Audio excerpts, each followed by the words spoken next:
called himself the greatest apostle. And he did that in all humility because Paul was so convicted of what he believed and what he said. And he was bold, and he was faithful, and he said what he thought, and if you didn't like it, it was too bad. So it's only appropriate that we would begin this service for our beloved Marian Maher, who shares a lot of the same qualities as Paul the Apostle, with these words that Paul spoke to the early Christian community at Rome under circumstances such as these. He said, "When we were baptized in Christ Jesus, we were baptized into his death. We were buried, therefore, with him by baptism into death, so that just as Christ was raised from the dead by the glory of the Father, we too might live a new life. For if we have been united with Christ in a death like his, we will certainly be united with him in a resurrection like his." My friends, my sisters and brothers, it is my sad privilege to welcome you this morning to this funeral service for Marian Maher. I would like to recognize her dear friends, absolutely filling the choir loft in more ways than one. Her dear friend of 40 years, Jeff Silhan, and Music Chorale, who I don't want the folks here at Zion Lutheran to know this, but they're just about prepared to raise the roof off of this church with a lot of Marian's favorite music.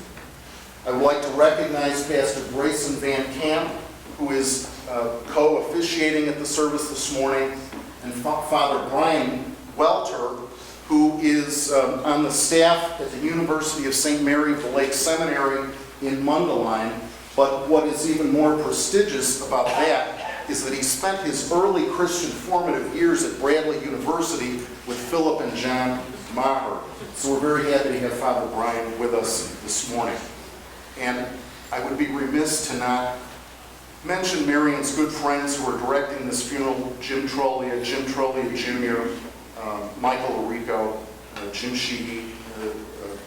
Our funeral service community comes together to express their love and respect for Marian and her family.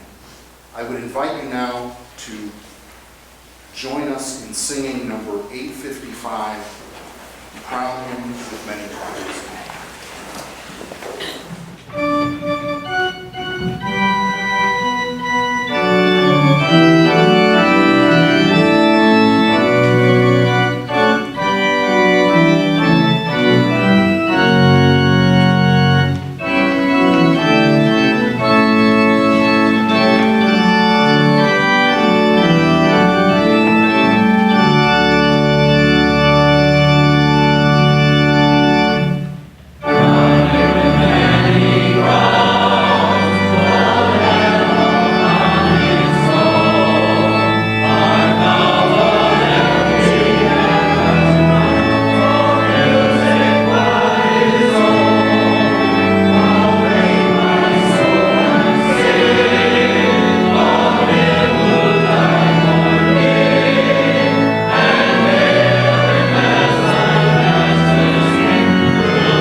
Loving God, you are nearest to us when we need you most.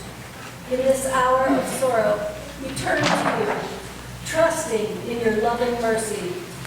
In our sorrow, make us strong to commit ourselves and those we love to your unfailing care. In our perplexity, help us to trust where we cannot understand. In our loneliness, may we remember Marian in love, trusting her to your keeping, until the trumpet sounds and the eternal morning breaks, and the sound of music welcomes us into the joy of your home and glad reunion with Marian and all of your saints. Through Jesus Christ our Lord. Amen.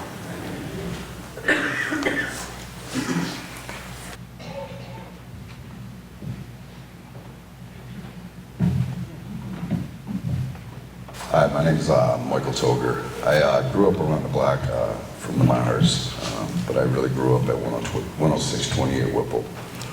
I became John and Phil's friend around 10 years old, and I was always in the Mahers household.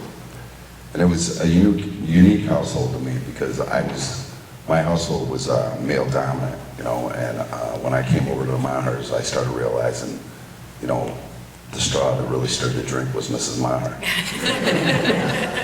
There's a lot of things to say about her, and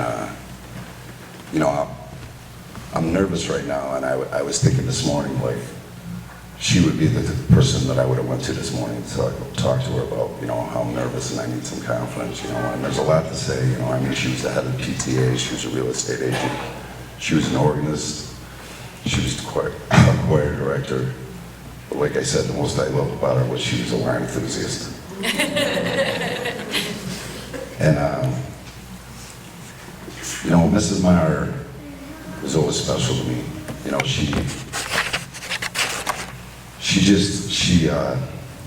There was something about her, when you came in the room, she had that presence. She was always beautifully dressed. But the next day I would see her in sweatpants and doing stuff around the house. And, I'm honored to be up here today to be able to talk about her because Mrs. Maher, always seen a lot in me and a lot of things that I didn't see, and she always filled me up with confidence, and she was always kind to me. And there's a lot of things I could say, and I'm very nervous, but I wrote something down, and I wanted to read it. And this is the way I felt about her, and this is the way that, she treated me.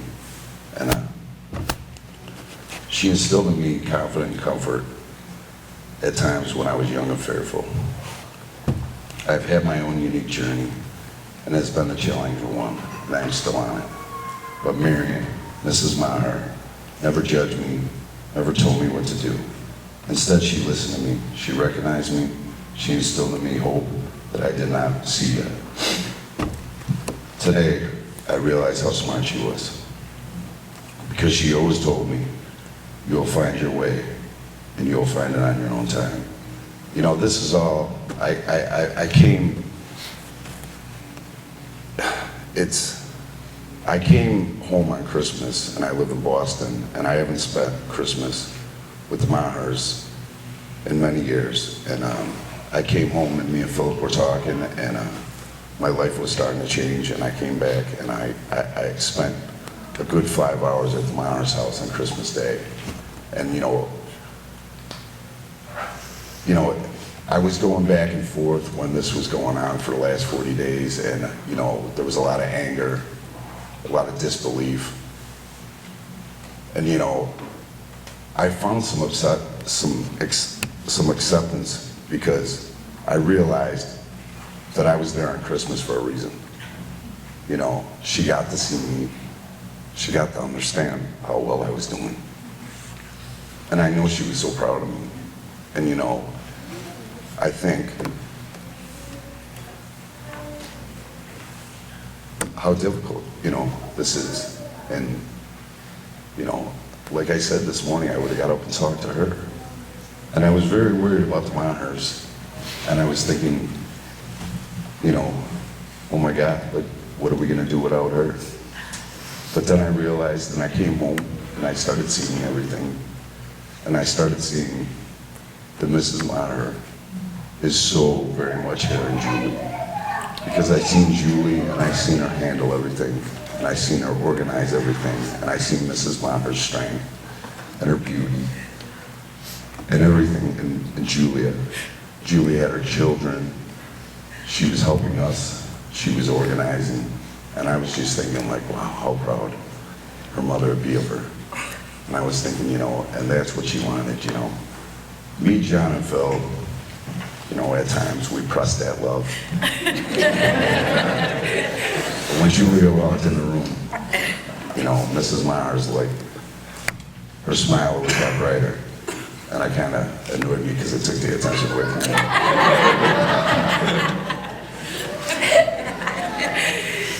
And I just think of all the things, you know, and I was thinking, you know, she almost had to be who she had to be because, you know, I mean, we tried her, you know, we always tried her, you know. We'd make keys to the doors so we could get out at night and come back in. And she topped us on that because she pulled the drawer out for the door so it would bang and you couldn't hear it. But I always knew I wasn't her child, so she wasn't going to discipline me that much either, so I would ditch them guys and get home first. And she'd tell me, you know, are they with you? And I would be, no, absolutely not. Why would I be with them? And she'd tell me, go in the basement, and if you let them in, you're out too. And they'd be on the back door actually pleading with me to let them in, and I wouldn't. Because there was respect, and plus I knew how they were. And, you know, I was sitting there and I was thinking, you know, like, they would always be like, you know, you were her favorite son, and I was thinking, yeah, I would be proud of myself, and then I'd realize who I was in competition. But I really love Mrs. Maher. I mean, she was special to so many people, and you know, I flew home on Saturday, and I started really seeing like a lot more than I ever seen, and you know, this is such an honor. You know, I wish, you know, I had more intelligent words to say, and I wish I was better at this, and you know, I wish I could have talked to her this morning, mostly, you know, and I just think, you know, I remember, I mean, it's just so much funny stuff at the Mahers. Like, I did something at my house and she let me in and she would never question me, you know, she'd be like, you know, she would just, like I said, she always gave me a bunch of options and she never pushed me in in one direction or anything. She would just show me how many options there were. And I remember one day, I was I don't know why nobody was home, but I was in the basement and I was sitting down there and I was like biting my nails and I'm thinking, oh my God. And then I hear Mr. and Mrs. Maher fighting upstairs and I was like, you know, whatever. And I'm sitting there biting my nails. I was consuming myself. And next thing you know, Mr. Maher's on the couch with me next to me. And it's all quiet. And he's looking at me. He's like, what'd you do at your house? But that's the way it was. You know? It seemed like she was always just, you know, the ringleader of the circus. And it was great. It was every day, and it was like, I could never, ever ask for such a more important family in my life. Like, I mean, I think of what she gave me, and it's not just what she gave me, you know, like, of what she did for me, but she gave me 3 people in my life who I truly needed. Like, I have special relationships with each and every one of our kids. You know, when I need advice, I always go to John, and he always has something to tell me, because John loves to talk. You know, and Julie was younger than us, and she always came up, and she, you know, she was married, and she, you know, and then she grew up to be this beautiful woman, and, you know, I get to talk with her, and I get to, you know, we have stories of childhood, you know, and, I mean, Phil, like, I can't even describe like what he's been in my life, you know, and you know, I sit there and I think like, you know, how amazing job she's done with these guys, you know, and I mean, Phil's like, to describe Phil is like he's like the best, most interesting character in any book, you know, and she gave me all that, and you know, and they always, no matter where I was. No matter what I was doing, they always picked up the phone and they always talked to me, and that means the world to me, and I'm gonna miss this woman so much, and I thank you for your time.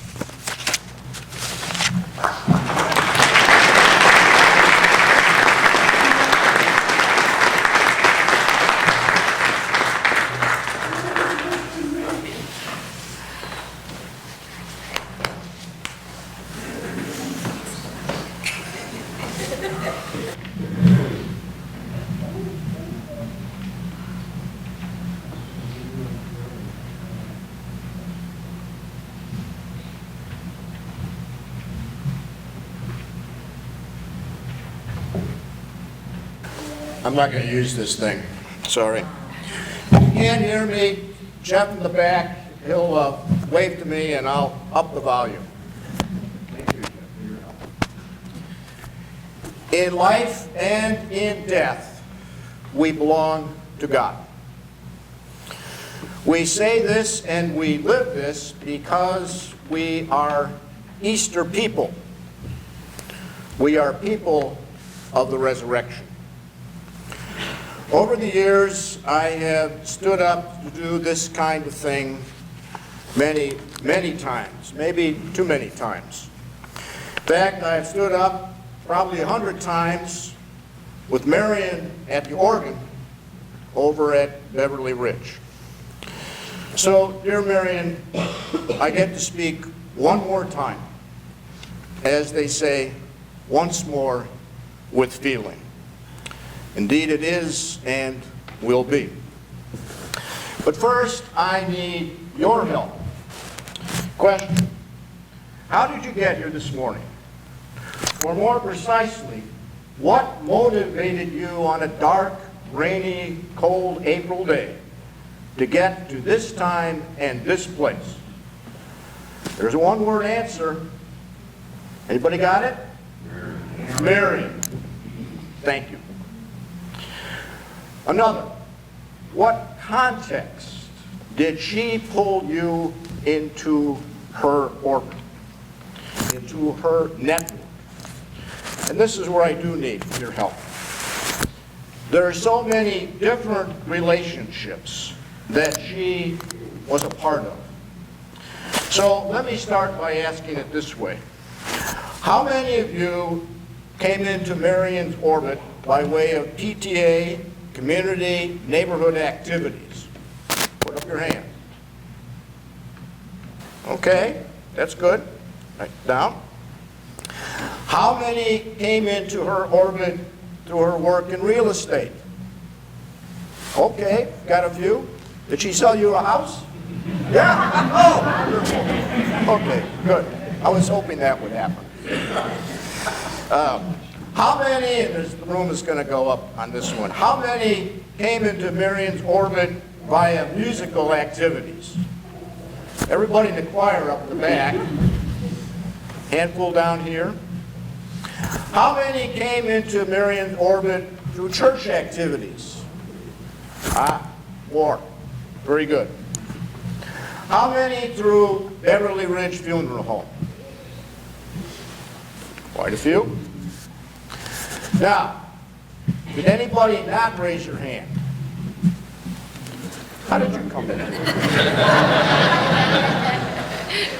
You came in via the family. I'm not sure if we need to go into all the details there. Okay. Any others that I didn't mention? Categories. How you came into Marian's orbit and her life. Okay. We all came and met Marian at a particular time, a particular context that led to other relationships, friends, and acquaintances. Now, personally, I met Marian when I was pastor at Oak Lawn Community Church, and we needed a new organist. She was one of several candidates that we interviewed. When Marian came along, I asked her one question. How do you play a service? She immediately knew what I meant.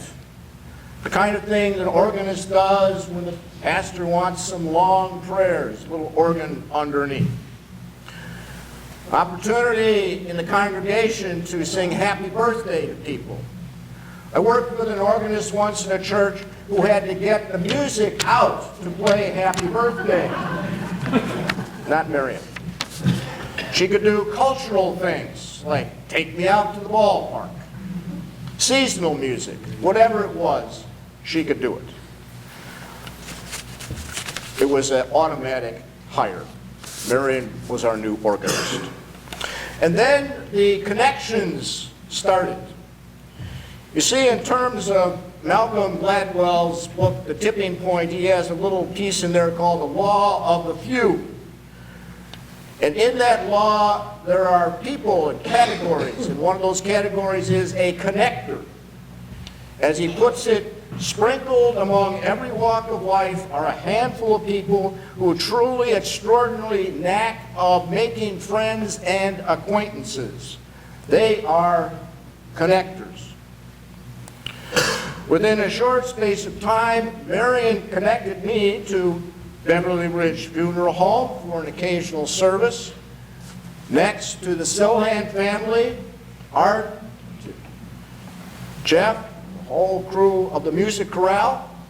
And in due season, Jeff became our choir director at Oak Lawn. And then we established a long-time relationship with the music chorale. And along the way, I got to know and to love Marian, her family, her Norm, John, Philip, and Julie. She was and is a connector to all of that. I suspect that many of you have had similar stories. If we got up today to tell all of those stories, we'd be here till tomorrow morning. Please share those with the family later in the day. Now, being a human connector sounds like sort of a dull and difficult thing, but not so. For Marian, it was the way she lived. She truly enjoyed other people and was always willing to share her store of, shall we say, human capital. If she respected you, it later went to love, and you were in. By the same token, she did not suffer fools lightly, and would tell you that at a drop of a hat. She was also a very, very classy woman. Sunday was not a day to dress down. It was a day to dress up for the Lord. I can't remember a Sunday that she did not arrive in a sharp-looking dress, bows and high heels. And I can still remember one day, it was a Saturday, probably a year or so after she came into our orbit. She came down to help at a work day. We always had a work day going on. I had to do a double take when she walked into the room. No heels. It was a work day. Sweatshirt, clean pants, and white sneakers. She was ready to work, not ready to play the organ. On Easter Sunday, we would have breakfast together with the choir. She would make a grand entrance with the biggest and brightest hat of the day. Some of you who were there know that. That was pure Marian. I don't ever recall sitting down and talking to her about death, things like heaven and hell. Through her life experience, she knew the pain and anguish that life can bring. She was at Beverly Ridge when they buried the children of the Scott family. The ones that were killed when a truck driver was driving on an illegal license. If you recall, the license bought at George Ryan's Secretary of State.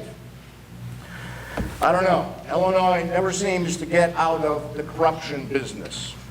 In case you missed it, that was a political statement, not pastoral.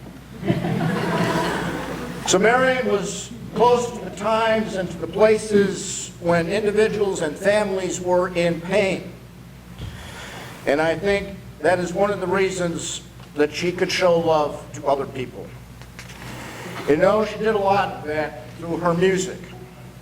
I can still see her, maybe even hear it now, at that little keyboard at Beverly Ridge. At the close of the services, she would play the Lord's Prayer on the keyboard. And she would build and build and build till we came to the end of this beautiful summary and conclusion to that wonderful piece of music. The room filled with that sound. It was amazing.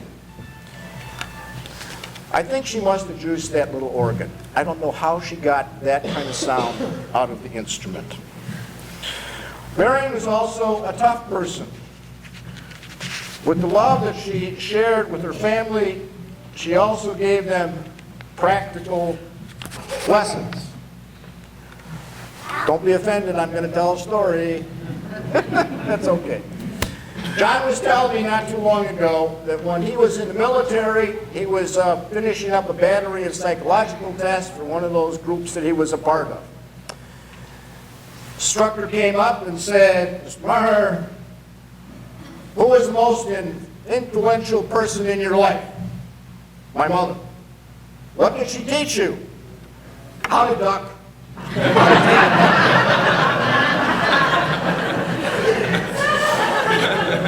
She taught those boys a lot, and the gal. I suspect that she learned some of those skills on the southeast side of Chicago, the 11th Ward to be exact, and her brothers, Bob and Edward, probably helped her with a few fine points. Marian lived and died with grace and with courage. In her life, she touched thousands of people and connected them to other people to help make an even bigger circle. Our presence here today is a testimony to that and to her love of music, her unique ability at the organ console, her love of family and friends, her outreach to others, and her faith in a just, loving, and compassionate God. As we go from this church today, as a testimony to Marian, think about a way you can reach out to another and expand the circle that Marian invited you into. May the circle be unbroken. May the circle be unbroken. Thank you, Marian. Thank you for all your love. And thank you for sharing it with us. Rest in the arms of God, good and faithful servant. Amen.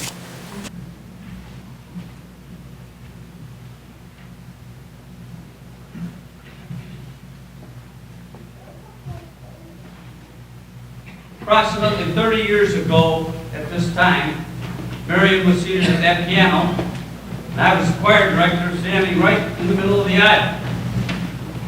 And John, Philip, and Julia were singing with me, and they were singing these three songs that we're about to sing.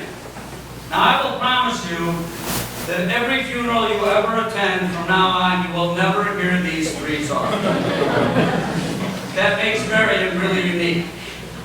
And I bet you, John, Phil, and Julia will be singing along.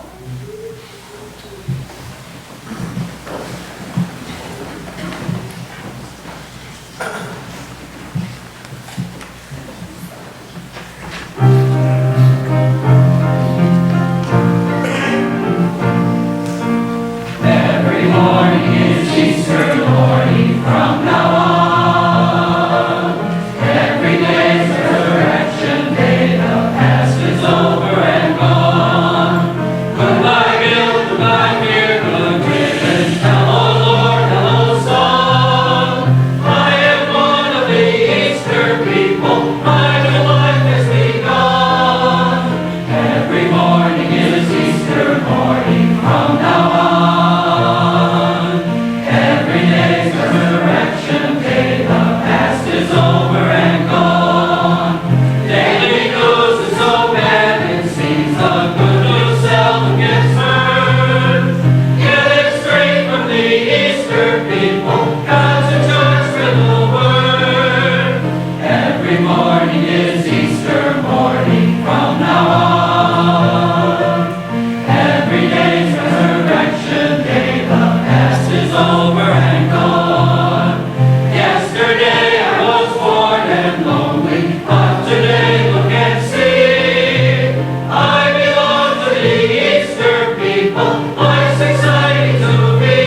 365 days of Christmas each year.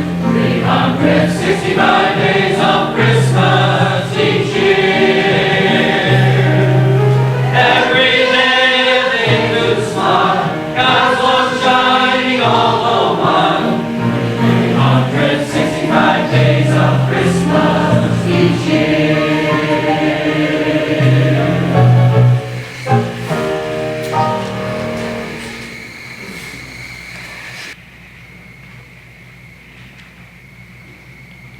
Our final song, It's Wonderful Thing to Be Me, was a surprise at Julia's wedding. It's not really a wedding song. She had no idea we were going to sing it, and we did. She better be singing along.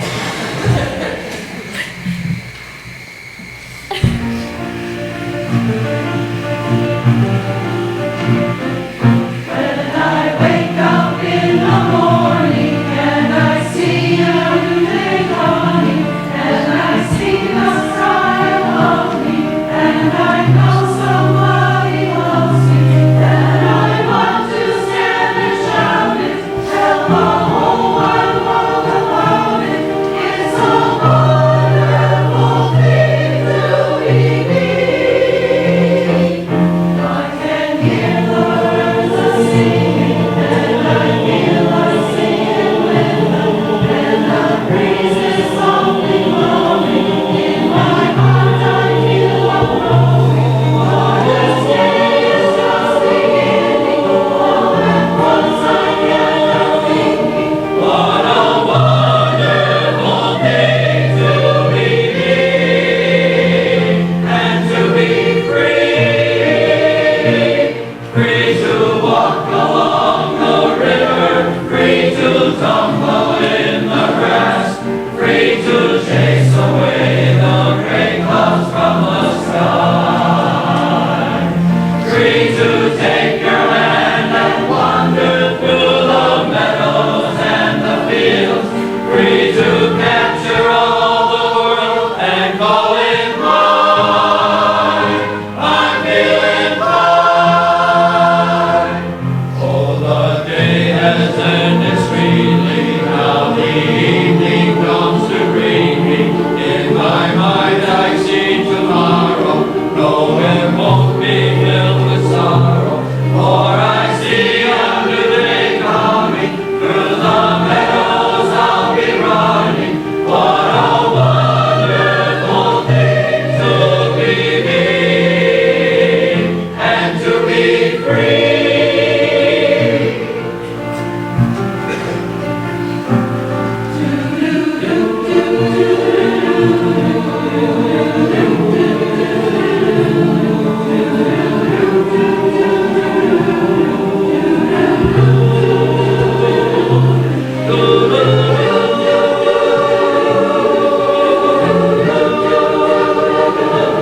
What a wonderful thing to be me, and to be free. Free to walk along the river, free to tumble in the grass, free to chase away the gray clouds from the sky, free to take your hand and wander through the meadows and the fields, free to capture all the world and call it mine. I'm feeling fine. Oh, the day has ended sweetly, now the evening comes to greet me. In my mind I see tomorrow, no, it won't be filled with sorrow, for I see a new day coming, through the meadows I'll be running. What a wonderful day it will be, to be free, and to be free, to be free, to be free.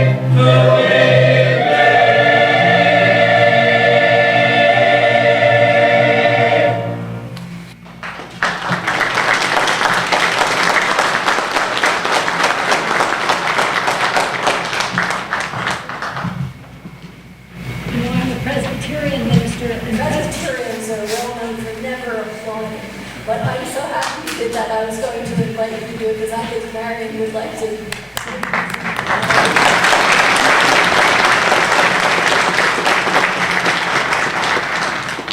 Now, I'm reading from Paul's letter to the Philippians.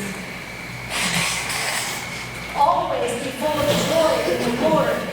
I say it again, rejoice. Let everyone see that you are unselfish and considerate in all you do. Remember that the Lord is coming soon. Don't worry about anything. Instead, pray about everything. Tell God your needs and don't forget to thank God for his answers. If you do this, you will experience God's peace, which is far more wonderful than the human mind can understand. God's peace will keep your thoughts and your hearts quiet and at rest as you trust in Christ Jesus. And now, brothers and sisters, as I close this letter, let me say one more thing. Fix your thoughts on what is true and good and right. Think about things that are pure and lovely, and dwell on the fine, good things in others. Think about all you can praise God for and be glad about. This is the word of the Lord. Thanks be to God.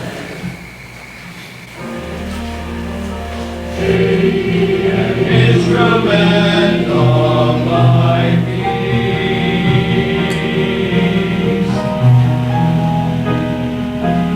Where there is hatred, let me sow love. Where there is injury, pardon. Where there is doubt, faith. Wherever there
Marian's cell phone.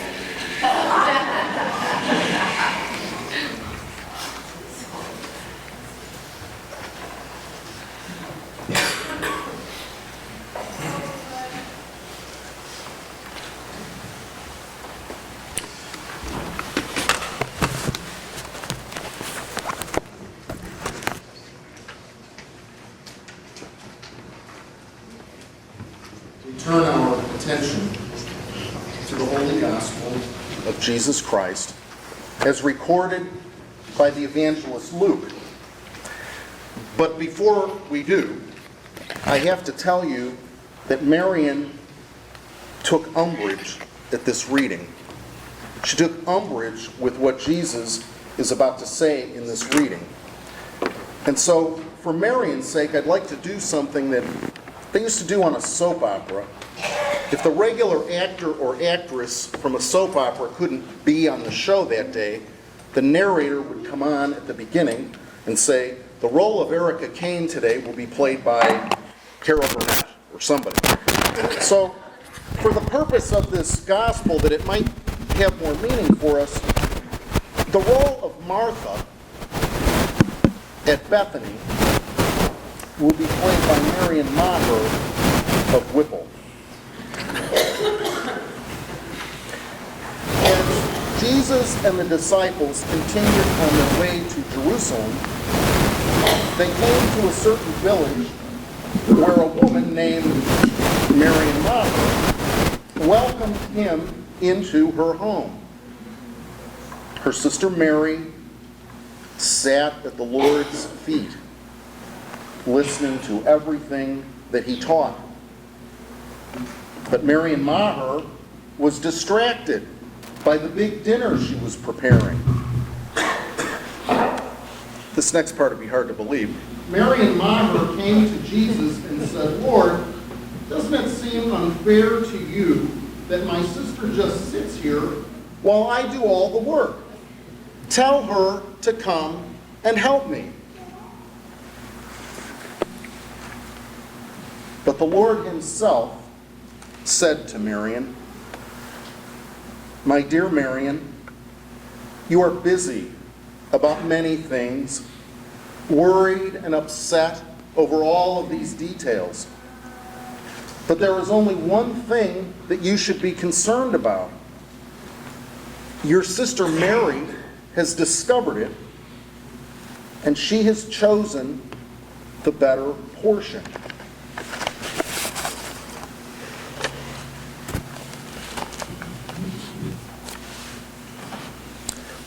What Jesus is really rebuking in this passage is discourtesy and being distracted from what's really important. But in the preaching of this text over years and years, it's often been preached and often been received as a criticism of busy people. And people like Marian, people like you, people like me, we know that you couldn't get a choir off the ground. You couldn't get a family raised. You couldn't play the organ at a funeral home. Funeral home couldn't get off the ground if it wasn't for busy people.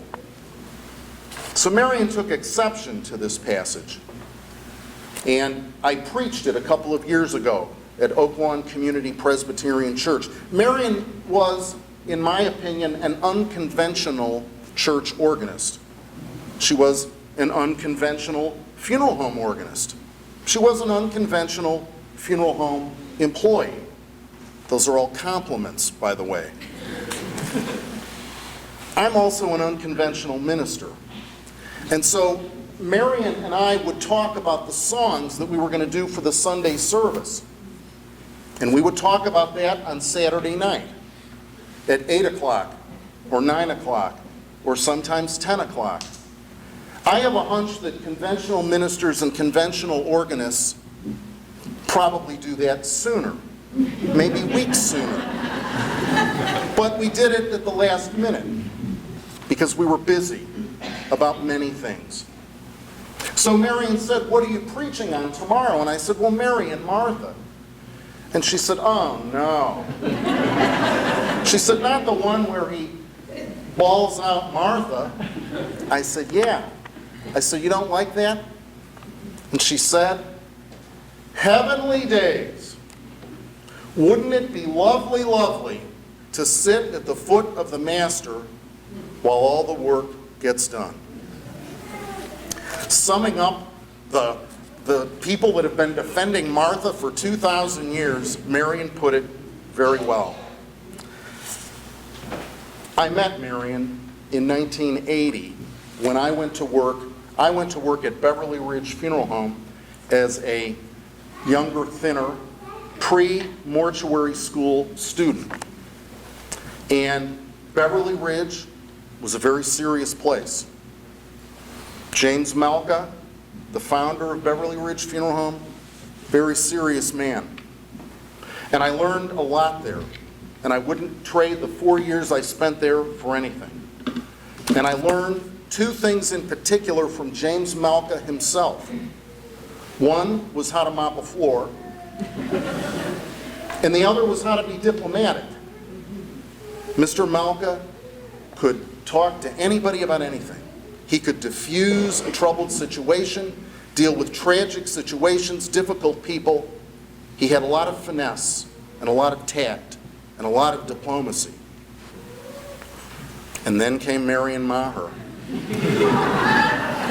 Marian had a different skill set. Mopping floors, not so much. Diplomacy, maybe a little short supply at times. Marian Maher sparkled her way into that funeral home with high heels and long legs and hello, hello. And we didn't have a lot of hello, hello at Beverly Ridge. It was a pretty serious place. And Marian came there as the substitute organist, which meant we could only call Marian if the regular organist wasn't available. Well, I was not the only one there that would call the other organist, let the phone ring once, hang up, call Marian. May Herman Voss rest in peace. Because Marian brought sparkle, and she brought joy, and she brought happiness to a very unhappy place. She also brought opinions. And I loved Mr. Malka, and he was very successful, but there was not a suggestion box in that funeral home anywhere for employees to voice suggestions on how to improve his well-run funeral home. And in the lobby of Beverly Ridge is a flower planter. I think it's still there. And there were plastic flowers planted in there in 1957. And this was in 1980. And my job was to water the plastic flowers once a week with lemon pledge.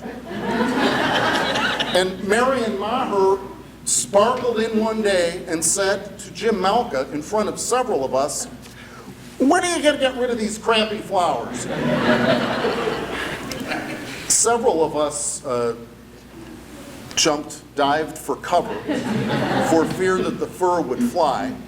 Beverly Ridge, very classy place. The visitation rooms have names for them. One of them called the Early American Room, which had an antique telephone. And I think, pretending I was calling Alexander Graham Bell because I wanted to get out of the way before Marian got fired. Much to my surprise, Jim Malka said to her, as stunned and as shocked as anybody could be who walked by these crappy flowers for 25 years, he said, "Marian, do you really think the flowers need to be replaced?" And she said, "Yeah." 3 days later, Hillside Florist was there with Mrs. Malka putting in beautiful silk flowers.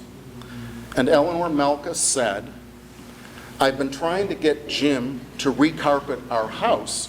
So she said, "We're going to have Marian over for dinner." She was unconventional.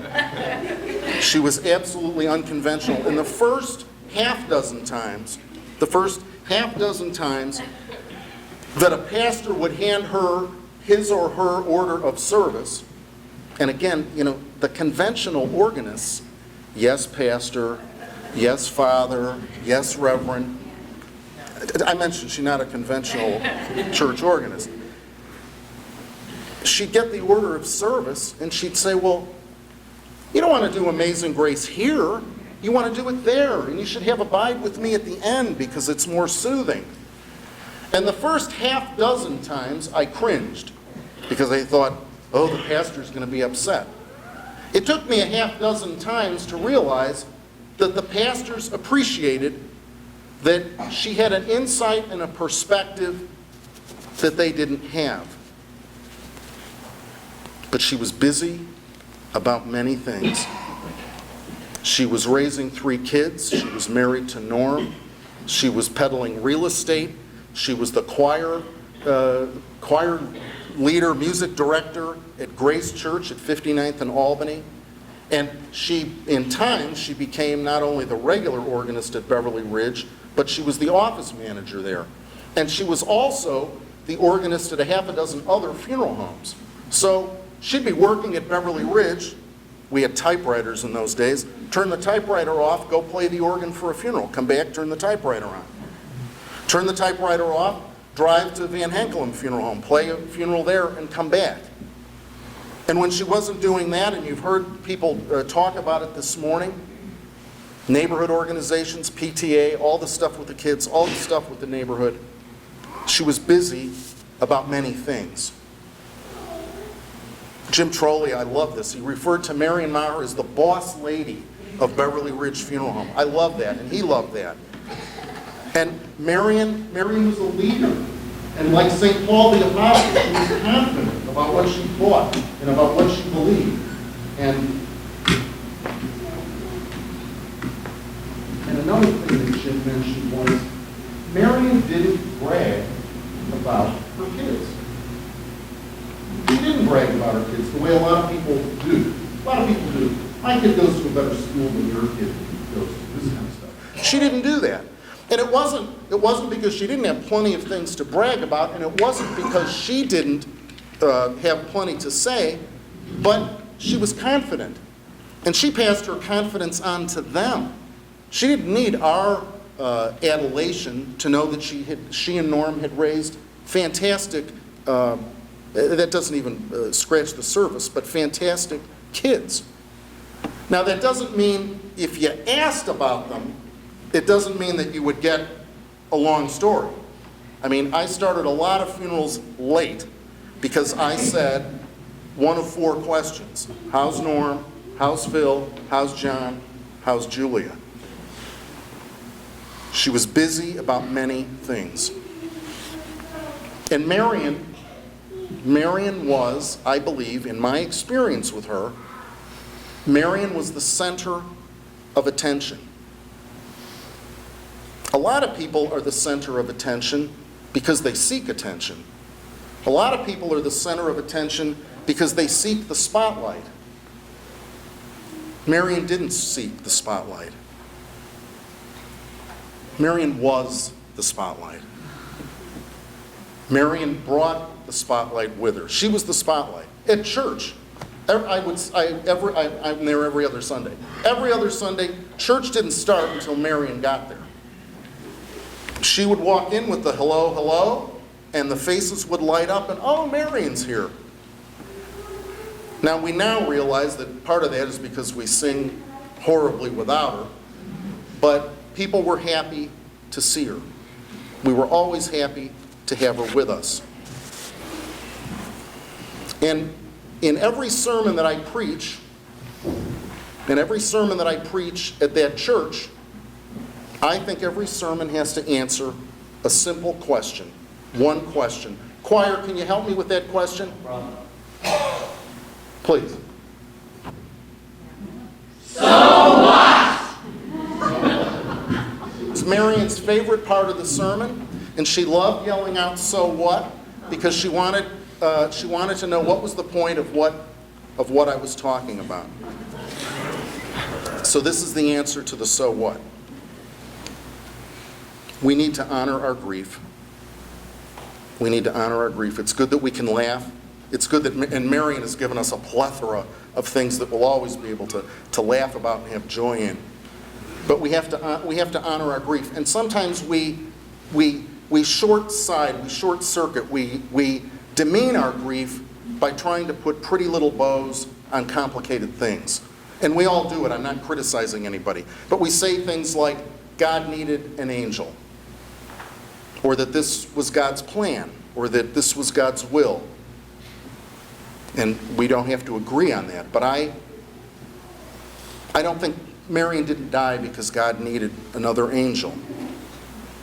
Marian didn't die because God hovers over the intensive care unit deciding who lives and who doesn't. I think that diminishes what Marian went through, and I think it diminishes what her family went through. Marian underwent a tremendously difficult surgery and had one complication after another.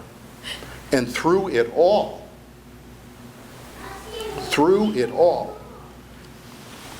with her heart, her beating heart, with her mind, her body, and her soul, was working to get back to us.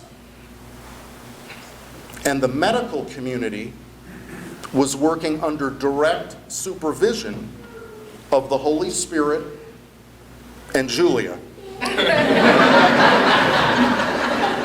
Not necessarily in that order.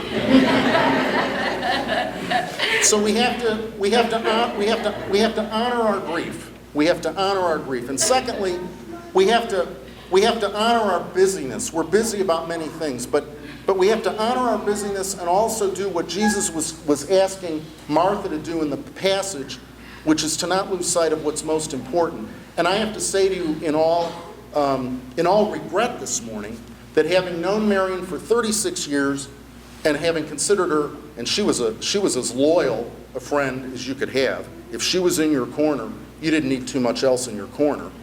But I never had dinner with her, never had lunch with her, never had a cup of coffee with her. So I have to evaluate, right, my own balance between busyness and what's most important.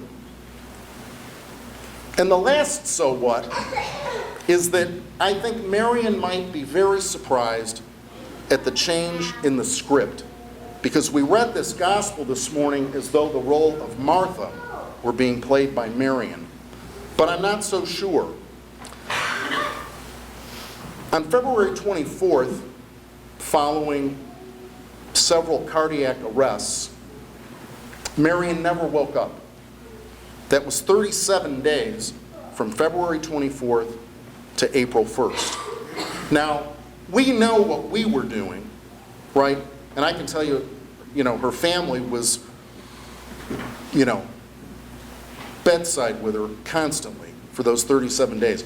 But we don't know what Marian was doing for those 37 days. And I'd love to think that she was having that lovely sit at the knee of the Master for 37 days. Because in this passage from Luke, Jesus is saying the better portion Mary had because she sat and listened to Jesus for 37, or sat and listened to Jesus. And I think Marian and Jesus had a conversation for 37 days. I'm not sure that it was Jesus doing the talking. I think Marian might have been doing the talking. I think Marian might have been saying, Lord, I got to get back to these people. They're going to be lost without me. But I think what Marian learned in that conversation with Jesus is that she'd been at the foot of the Master all along. All along. Despite being busy about many things, her life was so committed to God, to Christ, and doing it in song. Father Brian would know that St. Benedict said the one who sings prays twice. So that's how committed she was to prayer and to listening to God.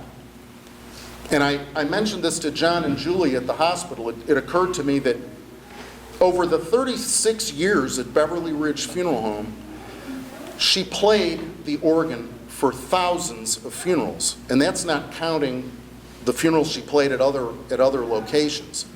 And Beverly Ridge is unique. I don't know of another funeral home that has the organ up in the front of the chapel. The rest of us have it off to the side or in the back. And I think Malka's premise there was that music was that important. It was that central. It should be right there. And Marian was right there. Marian was right there with thousands of people doing what our hearts are broken that you're doing today. She was right there, not in another room, not in the back. She was playing the organ. Jesus said, those who mourn will be comforted. She was providing the comfort. And she provided it in music, and she provided it in listening. She listened to the grieving people. She listened to thousands of funeral sermons. Some of them, I'm sure, extraordinary. Some of them, I'm sure, mediocre. Some of them, not so good. But she listened to all of them. And she was listening to God. She was listening to God speak to the hearts and the souls of grieving people thousands of times. And I don't believe anything as much as I believe this. I believe that work of, our Catholic friends would call that a corporal work of mercy. I believe that sacred work that she did for thousands of people, not only does that good work go with her to eternal life, but it redounds to you folks. And I pray, Norm, for you and for Philip and for John and for Julia, I pray that when you need that the most, when you need that strength, when you need that support, it'll be there and it will come. And I hope that it comes in ways that are, touch your heart. And I hope it comes in ways that touch your funny bone. And I hope it comes in music. And I hope it hits you between the eyes when it needs to. Because those will be the ways that you'll know that Marian is still with us.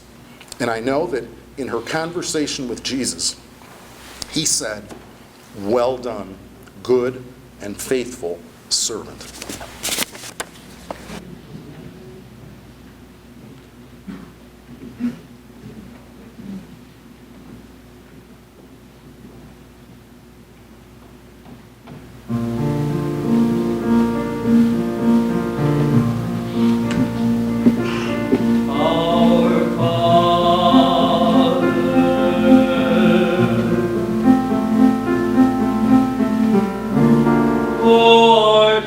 And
ever.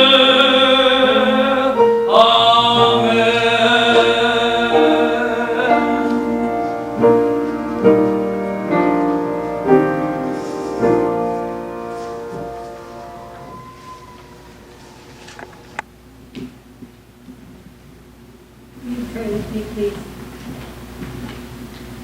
Merciful Father and Lord of all life, we praise you that we are made in your image and reflect your truth and light.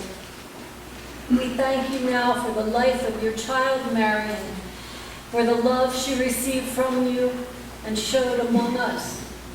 We thank you for Marian's precious gifts and what she meant to each of us. As we honor her memory and celebrate her life, make us more aware that you are the one from whom comes every perfect gift, including the gift of eternal life through Jesus Christ. We rejoice at your gracious promise to all your servants, living and departed, that we shall rise again at the coming of Christ.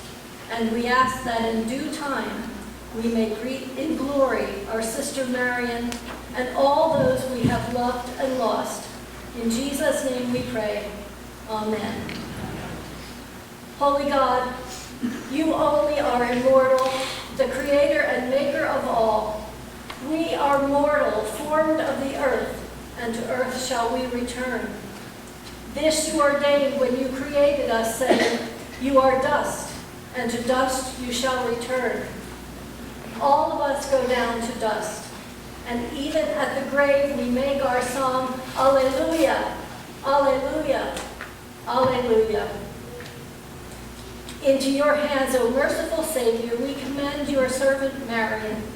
Acknowledge, we humbly pray, a sheep of your own fold, a lamb of your own flock, a sinner of your own redeeming.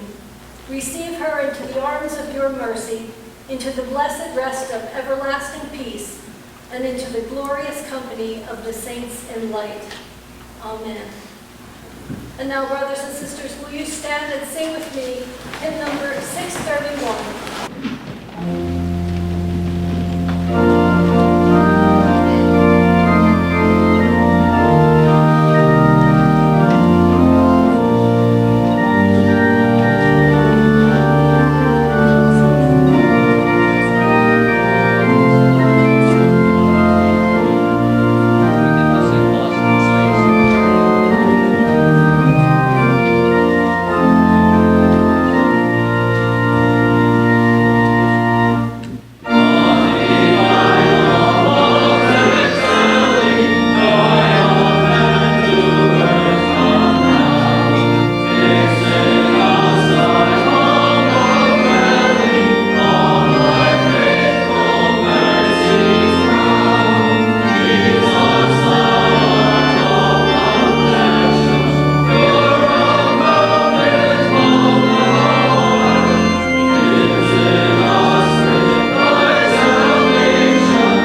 The peace of God, which passes all understanding, keep your minds and hearts in the knowledge and love of God and of God's Son, Jesus Christ our Lord. And the blessing of God Almighty, the Father, the Son, and the Holy Spirit remain with you always. Amen.